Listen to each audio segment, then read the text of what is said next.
Hello दोस्तों, आज हम सिंपल से 2 पॉइंट देखते हैं और इसके बाद हम एक क्वेश्चन और देखेंगे। ओके, पॉइंट हमारा क्या है, जावा से ही है। ओके, कि जो हमारी जावा में हीप मेमोरी रहती है वो क्लीन कब होती है। हम बहुत बड़ा प्रोजेक्ट कर रहे हैं, हम बहुत सारे स्ट्रिंग्स डिफाइन करते हैं, वैल्यू असाइन करते हैं, तो हीप मेमोरी ऑब्वियसली फुल होती ही होगी।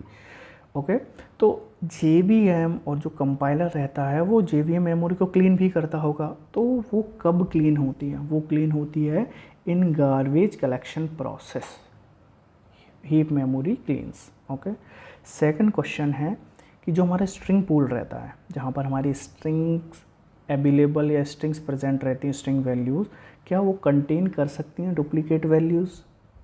Can string pool contain duplicate values? तो इसका आंसर है never. It will always contain unique values. Okay, तो एक पहला क्वेश्चन ये, सेकंड क्वेश्चन ये।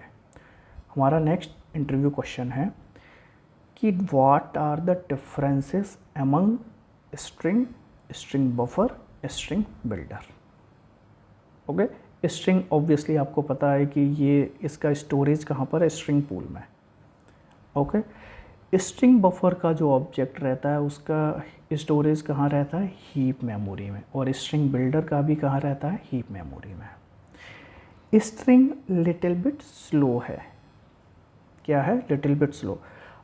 कब स्लो रहता है, देखो स्ट्रिंग में हमें बहुत सारी वैल्यूज़ अपेंड करनी है, S dot append, ABC append something.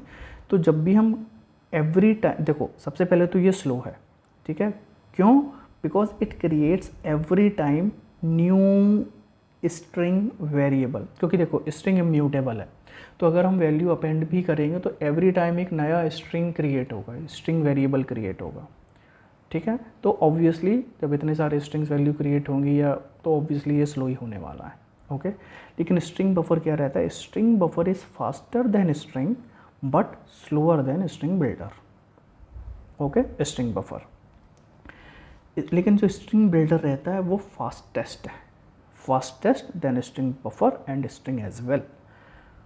Fastest देखो स्ट्रिंग बिल्डर का ऑब्जेक्ट है, फास्टेस्ट है, और मोस्ट ऑफ द टाइम हम अपेंड के केस में इसको यूज़ करते हैं। आपने सुना भी होगा स्ट्रिंग बिल्डर डिज़ाइन पैटर्न, जब हमारे पास बहुत सारे मेथड्स हैं, बहुत सारे पैरामीटर्स रहते हैं और हमें हर पैरामीटर की वैल्यू पास करनी है एक ऑब्जेक्ट को क्रिएट करने के लिए, उस केस में हम स्ट्रिंग बिल्डर डिज़ाइन पैटर्न का यूज़ करते हैं।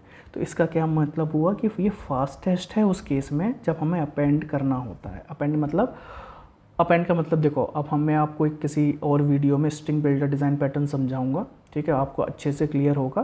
तो जब भी हम अपेंड की सिचुएशन आती है तो उस केस में हमारा स्ट्रिंग बिल्डर फास्टेस्ट रहता है। ओके, स्ट्रिंग हमारी इम्यूटेबल है as we all know, string buffer mutable है और स्ट्रिंग बिल्डर भी म्यूटेबल ही है।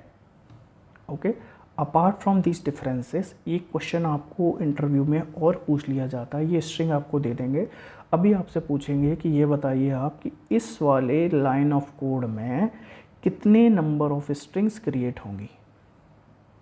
Okay, how many strings will create in string pool. तो रिमेंबर 2 स्ट्रिंग हमारी क्रिएट होगी, एक जावा नाम की और एक हमारे इस S1 नाम की। देखो ये तब क्रिएट होंगे जब जावा कीवर्ड, जो जावा लिटरल है वो प्रेजेंट है ही नहीं स्ट्रिंग पूल में। अगर है तो ये जो जावा है वो उसी को रेफ़र करेगी एग्जिस्टिंग को, तो एक ही क्रिएट होगी S1। बट अगर कुछ भी नहीं है तो एक ये क्रिएट होगी, एक ये क्रिएट होगा। तो how many strings will create in string pool, 2, और अगर एग्जिस्टिंग में 2 अगर कुछ है ही नहीं, और 1 इन केस अगर हमारे पास जावा ऑलरेडी प्रेजेंट है। ओके, तो ये हमारे कुछ क्वेश्चंस थे, 2-3 पॉइंट्स जो आपके इंटरव्यू पॉइंट ऑफ व्यू से काफ़ी इंपॉर्टेंट है। मिलते हैं हम नेक्स्ट वीडियो में। Thank you and please subscribe this channel.